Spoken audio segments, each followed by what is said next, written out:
দাদুকে আমার প্রণাম, তোমাদের সবাইকে আমার প্রণাম। কাকু কাকিমা সবাইকে, ছোটদেরকে প্রত্যেককে আমার প্রণাম। আমার আমি আজকে প্রথম দাদুর সাথে যেদিন দেখা হয়েছিল সেদিনের একটা ঘটনা বলবো, আর একটা অলৌকিক, দাদুর একটা অলৌকিক ঘটনা বলবো। আমার সাথে দাদুর দেখা হয় তখন আমি খুবই ছোট, তখন আমি ক্লাস 1 বা 2 এ পড়ি তখন। হয়তো সালটা 1996 বা 97 ছিল, যখন প্রথম দেখা হয়েছিল দাদুর সাথে পূরবী মজুমদারের বাড়িতে, বাঘা যতীনে শ্রী কলোনির ওখানে একজনের বাড়ি ছিল পূরবী মজুমদার বলে, ওনার বাড়িতে আমাকে মা নিয়ে গেছিল, আমাকে আর বোনকে। স্কুল থেকে ফেরার পর বাবা ওখানেই ছিলেন, আর বাবাকে প্রথম নিয়ে যায় বাবলু ভট্টাচার্য বলে একজন ছিলেন দাদুর ভক্ত, উনি প্রথম বাবাকে নিয়ে যান। তো সেখান থেকে আমার দাদুর সাথে আমাদের পরিচয়। তো দাদুকে আমার প্রথম দেখা পূরবী মজুমদারের বাড়িতে। তো প্রথম দেখায় দাদু আমায় বলেছিল যে এটা আমার পায়ে হাত দিয়ে, মানে দাদু যখন সবাইকে প্রণাম করে আমাদের দু বোনকেও প্রণাম করে বলেছিল এটা আমাদের পূর্বজন্মের সংস্কার। তারপর যাই হোক, তখন দাদুকে দাদুর মতনই লাগতো, মানে গুরু ওই ব্যাপারটা তখন অতটা বুঝতে পারিনি। কিন্তু অদ্ভুত ব্যাপার, আমি তখন আরেকটু বড় হয়েছে, আমার বোন আর আমি, মা আর আমার দিদা একবার বেলুড় মঠে ঘুরতে গেছিলাম। ওখানে ঘুরতে গিয়ে দাদু, মানে বোন হঠাৎ করে খুব বায়না করে আমি কুমারী হব। তার কদিন আগে দুর্গাপুজোর সময় বোন টিভিতে দেখেছিল ওই বেলুড় মঠে যে কুমারী পুজো হয়। তো ওখানে গিয়ে বোনের খুব ইচ্ছা হয় কুমারী হব। তো মা বলেছিল দেখ, এখানে তো আমরা ভক্ত নেই বা এখানে তো আসি না, আমরা এমনি ঘুরতে এসেছি, এখানে আমি কুমারী পুজো এখানে করাতে পারবো না, এখানে যারা ভক্ত তারাই এখানে কুমারী পুজো হয় বা কুমারী মেয়েদেরকে পুজো করা হয়।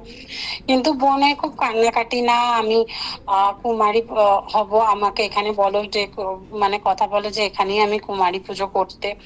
তো যাই হোক, বোনকে অনেক ভুলিয়ে ভালিয়ে নিয়ে এসছে। তখন বোন খুবই ছোট, তখন ও হয়তো ক্লাস ওই 3-তে পড়ে বা তার থেকেও ছোট হবে। তো এরকম মা, তখন অনেক সন্ধে হয়ে গেছিল, শুধু আমি, বোন, মা আর আমার দিদা ছিল। বেলুড় মঠ থেকে ঘুরে আমরা বাড়ি চলে আসি। তারপরে হঠাৎ এক সপ্তাহ বা দাদু তখন চিঠি লিখতো, তখন এত মোবাইল বা এত টেলিফোন ছিল না, মোবাইল তো ছিল না বা ঘরে ঘরে টেলিফোনও ছিল না। দাদু তখন চিঠি লিখে সবাইকে বলতো দাদু কোথায় আছে কি করবে। তো এই ঘটনাটা হওয়ার ঠিক এক সপ্তাহের মাথায় হঠাৎ দাদু চিঠি পাঠালো যে আমি তোমার ছোট মেয়েকে কুমারী পুজো করব, আর তোমার বড় মেয়েকে আমি অন্নপূর্ণা পুজো করব। এটা একটা অদ্ভুত ব্যাপার। বোন, দাদু এমনি অন্নপূর্ণা পুজোর সরলেকে করতেন ইয়েতে সবাইকে তখন, কিন্তু কুমারী পুজোটা একমাত্র বোনকেই করেছিল। দাদু তখন, আমরা জানতামও না দাদু কোথায় আছে বা কি কোথায় আছে বা কি আছে, মানে তখন এত কন্ট্যাক্টও ছিল না, যেহেতু তখন ফোন ছিল না।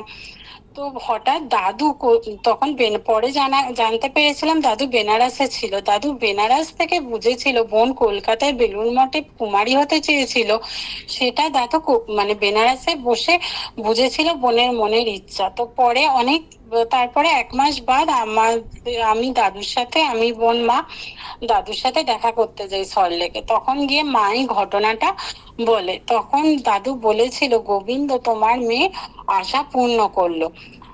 মানে দাদুই যে সাক্ষাৎ গোবিন্দ, এই ঘটনা থেকেই বুঝেছিলাম। সত্যি এই ঘটনাটা কোনোদিনও আমরা দাদুকে বলিও নি, বা তখন এত সুযোগ সুবিধাও ছিল না কথা বলার।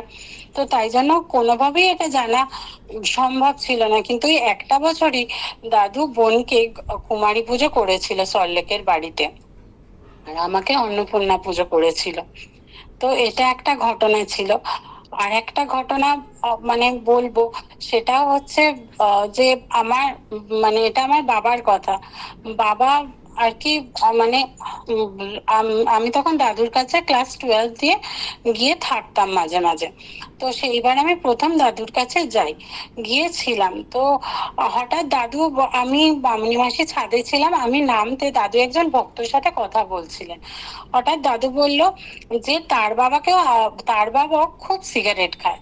সত্যি আমার বাবা খুব সিগারেট খেত, মানে খুব চেন স্মোকার ছিল, মানে খুবই সিগারেট খেত।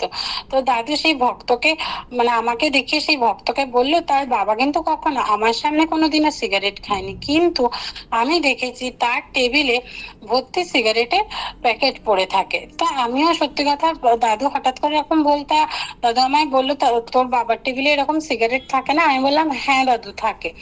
তো যাই হোক, দাদু তারপরে সেই ভক্তকে আরো অনেক কথা বলছিল, আমি চলে গেছি, কিন্তু দাদু এই কথাটা মানে আমাকে দেখিয়ে বলল। তো তার এক সপ্তাহ বাদ আমি যখন বাড়ি আসি, এই কথাটা বলেছিল দাদু অশোকনগরে কস্তুরী কাকিমার একজন কাকা আছেন, তার বাড়িতে ওই কথাটা দাদু বলেছিল। তো আমি ঠিক তার এক সপ্তাহ বাদ আবার আমার নিজের বাড়িতে আসি বাবার কাছে। হঠাৎ বাবা বলল যে এবারে মানে বাবা তখন আরেকটা লোকের সাথে কথা বলছিল, বাবা তখন তাকে বলছে আমার এত কাশিটা বেড়েছে, আমি এবারে সিগারেট খাওয়াটা একদম ছেড়ে দিয়েছি, আমি এখন আর সিগারেট খাই না, আমি একদম বন্ধ করে দিয়েছি। তো দাদুর একটা কথা বলার কত বড় শক্তি থাকতে পারে, যে দাদু সামান্য একটা শুধু আমাকে দেখিয়ে বলেছিল। সত্যি বাবা কখনো মানে দাদুর সামনে তো সিগারেট খাইনি, এমনকি দাদুরও এটা জানার কথা না, কিন্তু দাদুর ওই একটা কথায় যখন আমি ফিরে এলাম তারপর থেকে বাবা সত্যি সিগারেট খাওয়া খুব কমিয়েও দিয়েছিল, এমনকি বন্ধও করে দিয়েছিল।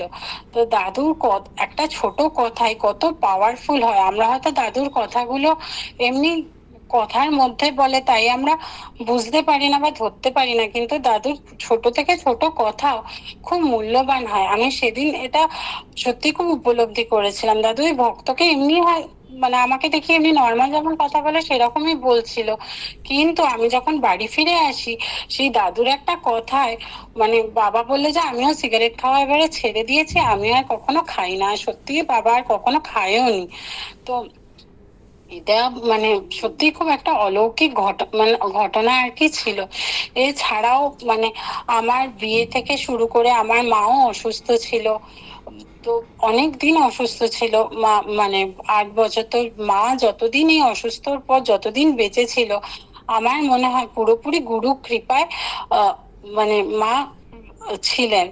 আর এই যে দাদু একটা কথা বলে যে জাগতিক সুখটা বড় না, গুরু কৃপাটাই আসল। সত্যি মায়ের এই 8 বছরের এই মানে সব অনেকেই জানেন যে আমার মা ডায়ালিসিসের পেশেন্ট ছিল, মা খুব মানে কষ্ট পেয়েছিল, কিন্তু দাদু কিভাবে আমাদের দু বোনের পাশে ছিল সেটা আমি পরে একটা সময় বলবো। কারণ হ্যাঁ অনেকটা বড় মানে জার্নিটা, মানে প্রতিটা মুহূর্ত দাদু আমাদের দু বোনের আমার মায়ের পাশে সবসময় ছিল।